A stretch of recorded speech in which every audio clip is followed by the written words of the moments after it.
What's happening, folks? Welcome back to episode 14 of Coffee and Combat. I'm back up in CMAC here with Jordan Bradshaw. Jordan, fair play. Story. Thanks very much for sitting down and doing this with us. Thanks very much. So obviously big fight this weekend. Early's 34 over in Paris. How are you feeling? Honestly, I feel absolutely amazing. So ready to rock now. Ready feel like I'm ready a long time. Yeah. You know what I mean? Just had to get that first fight out of the way and ready to get in now, second one, prove something wrong, you know what I mean? And how did that come about, the Early's Fighting Championship? Like, how did a lot of the lads obviously had to go on to local ones or cage warriors or anything like that? How did they go all the way to France? To be honest, it was actually very weird. I wrote down about 2 years ago, I wrote down promotions that I'd like to fight on. And Aries was like the second one. You know what I mean? Like me route. So my end route, I want to go to one championship, right? Now, of course the UFC is the best, you know what I mean? Like, but my dream is to fight in Japan and fight on one championship for a world title, right? It's my end goal. But I feel like Aries is like obviously like the Cage Warriors is like crazy promotion, you know what I mean? But Aries is like another one up there. Like if you look at all the top UFC fighters, loads of UFC fighters have after being signed, gone from Aries to the UFC. You're literally going through half of the stuff that I have written down. I was going to say, because we had a chat there a while ago when we were training and we went to the recovery room and that, and you did say that one championship was your end goal, and a lot of mostly fighters that would speak to that in MMA, it was always just the UFC. The UFC is the end goal. But like obviously seeing that now in Aries, I've seen like 3 or 4 lads got signed just to the UFC recently. Your man Louis Lointon. Your man Axel Sola, he got beat Reece McKeeder. Yeah, it was a very good scrap. Yeah, it was a bit early now, but bit early. But like that's obviously a proven pathway through that as well. But obviously you were thinking of the one championship, which is the other side of the world. But if the UFC came knocking, they're not going to say no. No, of course, I'm not going to say no. Like the thing about MMA was like I feel like early in my career, I feel like I always wanted to like, how will I fight him? Will I fight him? I feel like if I ever want to be the best, I just want to fight whoever they put in front of me. You know Sean O'Malley. Yeah, Sean O'Malley. I actually said that a few years ago. Talk about it. Fuck's sake, honestly, yeah, I was in the IMAFs and the. But that's the sort of thing you have to have that in your head. Like I mean, if you want to get there, you have to have that sort of like mentality that I will end up fighting him one day, or if he's gone, I'll fight the person that is in his shoes in that time, you know what I mean? Exactly, yeah, dead right, exactly. So it's the best mindset to have. What does like a typical week of training coming up to this fight camp look like for you? I feel like I'm in the best shape in my life, you know what I mean? Fittest I've ever been, so, but training for me, like, I feel like my brain has to do overtraining, you know what I mean? I feel like I don't like being like, oh, let's go training Monday, Tuesday, Wednesday, standard buzz. Like, I feel like I have to show on my wall, so I'd like, I was born on Friday the 13th. It's a bit of a bad thing, you know what I mean? So I have to shout on my board. I'd like to hit 13 sessions a week, you know what I mean? Just to be happy with it. And I'd consider like, I wouldn't consider like doing a little strength session in my job or something, you know what I mean? As a session, I consider doing, or even a few pad rounds. I genuinely feel like I have to be tired. Exerting yourself. Exactly, that's the word, yeah, exactly, exerting myself. So yeah, definitely, like I'm trying to hit that 30 sessions a week mark, and then up towards the end of the camp I was actually hitting more, you know what I mean? Class.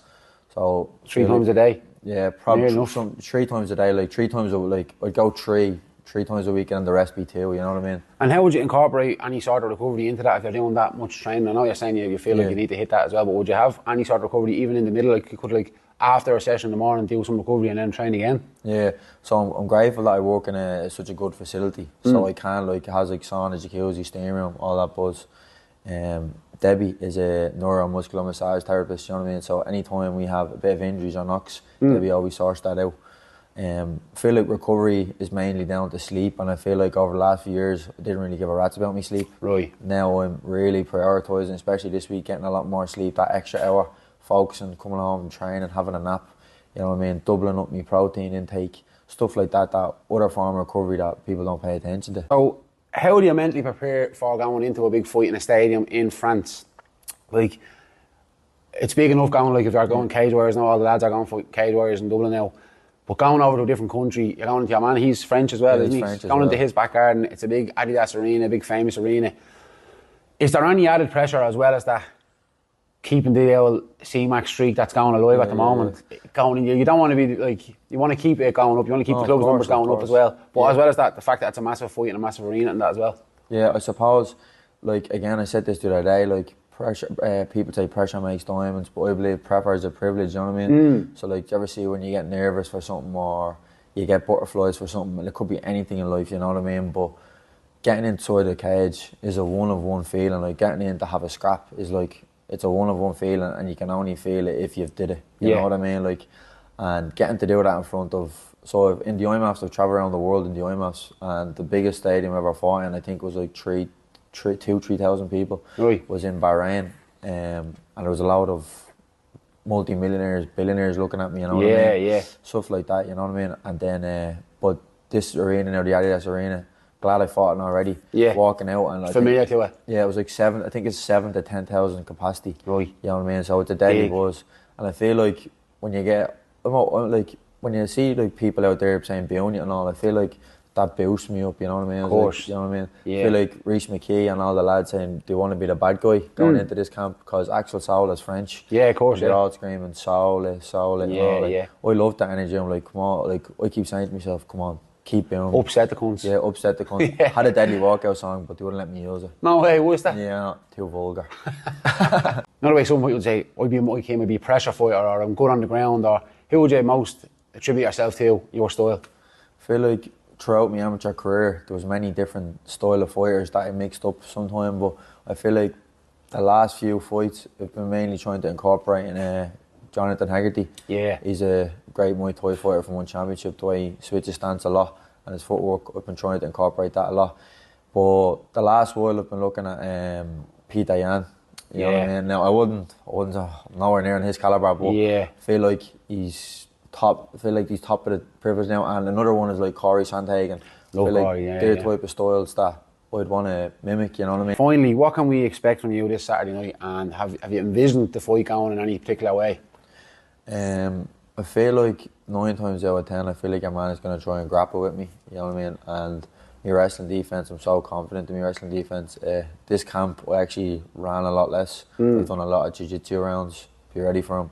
I know he's going to be heavier than me, but he's not going to be fitter than me. Right, yeah. Not at all. So if he does get on top of me, like, fair play to him, I'm going to get back up or sub him. But I'm so confident in me striking and me full MMA arsenal. So wherever this fight goes, like, I'm definitely ready for it. Class. And is there any one thing, I know you were training down at the Junction 6 in the jiu-jitsu. Yeah. Was that one thing that you focused on, one asset of your game more than anything else, or did you just checked all the boxes?